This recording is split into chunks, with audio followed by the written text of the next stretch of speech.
All right, so we're really diving into some fascinating territory today.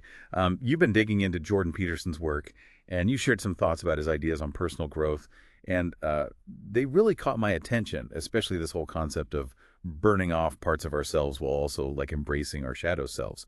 It feels kind of contradictory, doesn't it? Like, how can we reconcile those two things? It's a great point, and you're right. It does sound paradoxical at first. It's, like you said, trying to fit a square peg into a round hole. How do you shed aspects of yourself and simultaneously embrace the parts that feel hidden or even negative? But this tension between opposites is at the heart of a lot of philosophical and psychological models. In fact, it's a core principle in alchemy, the ancient practice of transformation summed up in the phrase solve et coagula. Okay, I'm intrigued. Solve coagula, so dissolve and integrate. But how does this alchemical idea actually play out in the context of personal growth? Hmm. What does it mean to dissolve and integrate aspects of ourselves? Think of it like this. We build up patterns, beliefs, even identities throughout our lives. Some serve us well, but others can become cages holding us back from our true potential. Solve is about breaking down those limiting structures, the outdated beliefs, the fears, the self-imposed limitations. It's acknowledging what's no longer working and being willing to let it go, even if it feels uncomfortable. So if solve is about breaking down, then coagula, or integration, must be about what we choose to build in those spaces we've cleared. Hmm. What exactly are we integrating, and how does this tie back to the idea of the shadow self? You've hit the nail on the head. Integration is where the shadow comes in. It's about acknowledging and incorporating those parts of ourselves that we tend to reject or deny. The anger, the aggression, the selfishness, the insecurities, all those messy bits we often try to hide from ourselves and others. That makes sense. But integrating those shadow aspects, those parts of ourselves that we typically associate with negativity, seems counterintuitive to growth. Most self-help advice centers around emphasizing positivity and self-love, right? Exactly. And this is where Peterson, drawing on Jungian psychology, challenges the conventional approach. See, those negative traits often stem from deeper needs or instincts. Take aggression, for instance. Peterson argues that instead of viewing aggression as inherently destructive, we should recognize its potential power. After all, controlled aggression is often what fuels our ambition, helps us set healthy boundaries, and allows us to stand up for ourselves and what we believe in. So it's not about eliminating these aspects, but more about understanding and harnessing them effectively. Precisely. It's about recognizing that these shadow parts hold a different kind of energy, a raw potential that can be channeled and integrated into a more complete and powerful sense of self. Peterson illustrates this concept beautifully with a powerful example: a person who was raised by a hostile father. I'm really curious to hear how this example ties into integrating aggression. Imagine someone who grew up witnessing their father express aggression in unhealthy, destructive ways. This person, scarred by those experiences, might develop an aversion to all forms of aggression, constructing their entire moral code around rejecting it completely. On the surface, this might seem virtuous after all. Who wants to be associated with aggression? But this avoidance can actually be detrimental in the long run. It's fascinating how what appears to be a moral stance rejecting aggression outright could actually be, as Peterson puts it, cowardice disguised as morality. It seems like avoiding a core aspect of the human experience out of fear could ultimately be more harmful than facing it head on. You're catching on quickly. It's a form of self-deception. By refusing to acknowledge and integrate their own capacity for healthy aggression, this person remains trapped by their past. They may struggle to set boundaries, assert themselves, or pursue their goals with the necessary forcefulness. So how do we distinguish between the kind of unintegrated aggression that might lead someone to become like their volatile father and the controlled aggression that actually allows for personal growth and even, as you said, moral action? It seems like a fine line to walk. It is a fine line, and that's why this process of integration is so nuanced and essential. It's not about giving free rein to our darker impulses.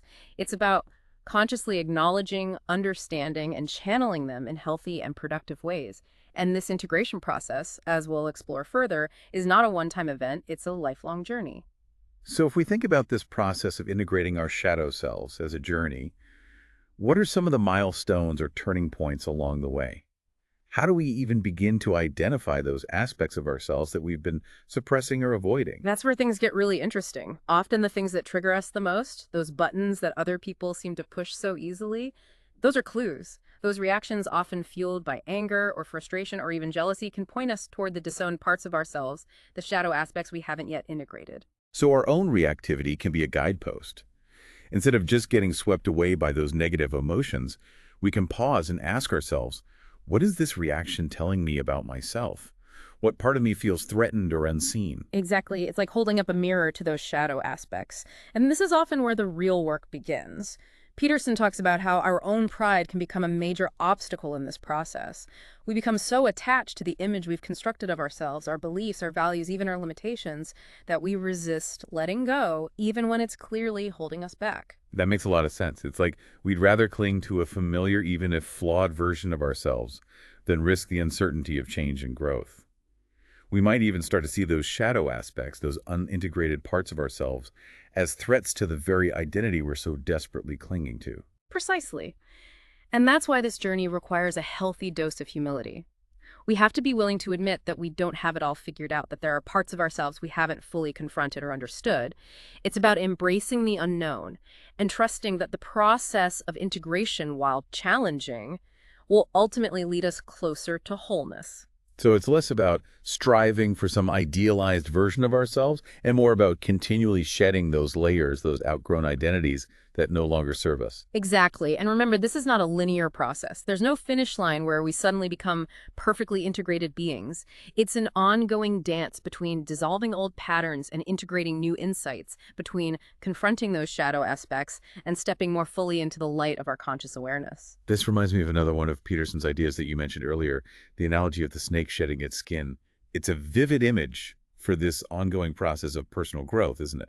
It is. And just like that snake, we have to be willing to endure some discomfort to move through that shedding process. We might feel vulnerable, exposed, even a little lost at times. But it's in those moments of shedding and regrowth that we create the space for something new to emerge. It's interesting to think about what this shedding process looks like in a more practical sense. You mentioned earlier that those things that trigger us can provide valuable clues about what aspects of ourselves we might be avoiding. But how do we actually begin to integrate those shadow aspects once we've identified them? That's the million-dollar question, and there's no one-size-fits-all answer. It often requires a multifaceted approach. Therapy, journaling, engaging in creative pursuits, even just having honest conversations with people we trust.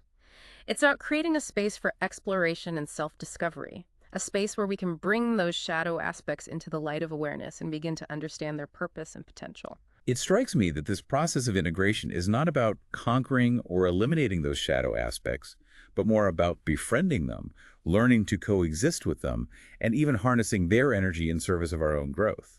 You're exactly right. It's about recognizing that those shadow aspects, while often perceived as negative or undesirable, also hold a kind of raw, untamed power. Think of the energy contained within anger, for instance. If channeled effectively, that energy can be a powerful catalyst for change, creativity, and even personal transformation. So if we imagine those shadow aspects as containing a kind of raw potential, how do we actually begin to harness that energy? It's one thing to acknowledge and befriend those parts of ourselves, but how do we move from befriending them to actually integrating them into a more whole and functional sense of self? That's where the coagula comes back into play, right? Remember, it's solve et coagulae, dissolving and integrating.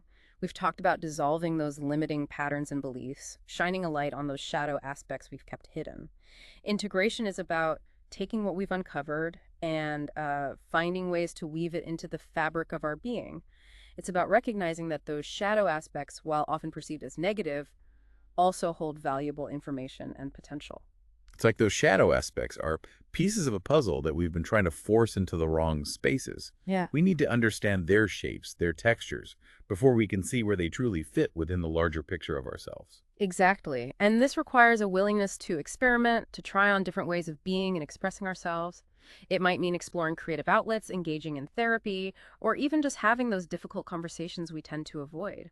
The key is to remain curious, compassionate, and open to the possibility that those shadow aspects, once integrated, can become sources of strength, resilience, and even profound personal transformation. This whole conversation has really shifted my perspective on what it means to grow and evolve as a person. It's not just about accumulating knowledge or striving for some idealized version of ourselves. It's about doing the deeper work of integrating all aspects of who we are, shadows and all. You've hit the nail on the head. And remember, this process of integration is not about becoming someone different. It's about becoming more fully who we already are. It's about embracing the full spectrum of our humanity, the light and the shadow, the good and the bad, the strengths and the vulnerabilities, and recognizing that true wholeness lies in the integration of all these parts. This has been such an illuminating deep dive. We've covered so much ground, from alchemy and Jungian psychology to snakes shedding their skin and the transformative potential of our shadow selves. As we wrap up, is there a final thought or takeaway you'd like to leave our listeners with? If there's one thing I hope listeners take away from this conversation, it's this: you are not broken. Those parts of yourself that you've judged, denied, or tried to hide, they are not your enemies. They are simply unintegrated aspects of your being waiting to be acknowledged, understood, and brought into the wholeness of who you are. The journey of integrating our shadow selves is not always easy, but it is perhaps the most important journey we can undertake in this lifetime. It's a journey toward wholeness, authenticity, and the realization of our fullest potential. And that's a powerful note to end on. Thank you for joining us on this deep dive into the world of personal growth. We'll see you next time for another exploration of the ideas that are shaping our lives.